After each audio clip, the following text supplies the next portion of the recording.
Wow, what do you know? It's time for the Pocket Knife Show. Hey, it's Mike on the mic again for another episode of the Pocket Knife Podcast.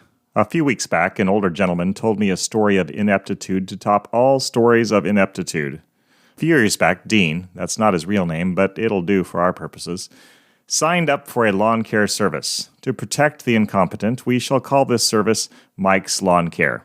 Believe me, if I ran a lawn care service, it would likely be bad. I dislike mowing. My yard in the summer looks something like the start of a prairie reclamation project. It has yellow flowers, purple flowers. It has tall grass swaying in the breeze. I digress. Sometime last year, Dean noticed a small Mike's Lawn Service sign in his also subscribing neighbor's yard, but none in his.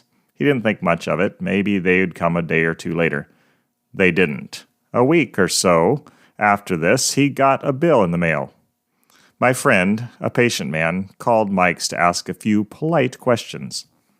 After hearing Dean's story, the woman answering the phones did a little digging. She found his info and noted his lawn, according to their records, had been treated on the date in question.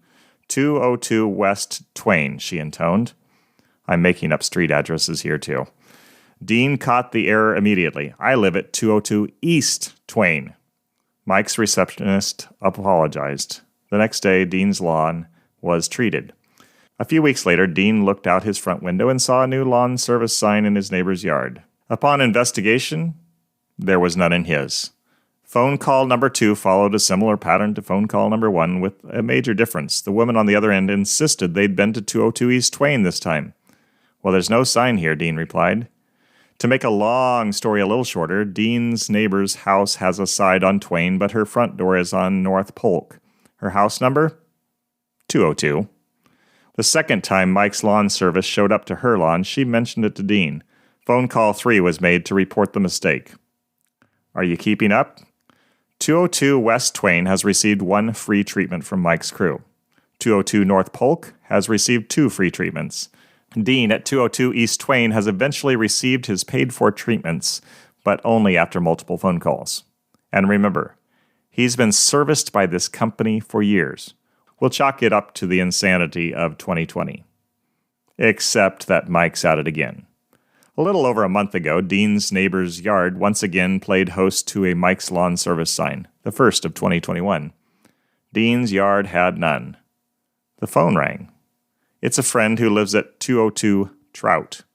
Mike's Lawn Service, he explained, had just treated his lawn and after knocking on the door handed in the report. It was addressed to Dean. Dean's friend tells Mike's employee he's done the wrong yard. The lawn specialist insists that can't be. OnStar is never wrong. Dean picks up his phone after hanging up and punches in the now familiar numbers. Mike's Lawn Service, how can I help you? Dean knows the feminine voice. He speaks calmly to his 4-time phone-a-friend, explaining to her what's happened this time. He asks the woman responding to his call to check a map and see how far from Twain the service truck had been. 10 blocks, if you want to know. And Trout is a north-south street. Twain is east-west. I can see that, she replies. Then she speaks up about Dean's attitude. You don't seem upset, she notes. I'm not upset, he assures her in his typically mild-mannered tone. Just a little disappointed. Dean is a keeper, and I think I understood him to say that he'll be getting a free year of treatments from Mike's. If OnStar can find 202 East Twain. There's an old adage about insanity. It goes something like this. Insanity is doing the same thing over and over and expecting different results. It seems Mike's dependence on OnStar is a little on the crazy side. OnStar is never wrong? Except when trying to find Dean's house. To be fair, I tried looking up his address on Google Maps, and on my phone it directed me to what is actually 202 Trout, not 202 East Twain. Strangely, on my computer, Google Maps gets it right. Fix your stuff, Google. Back to the insanity thing. Jesus once said, I am the way, and the truth, and the life. No one comes to the Father except through me.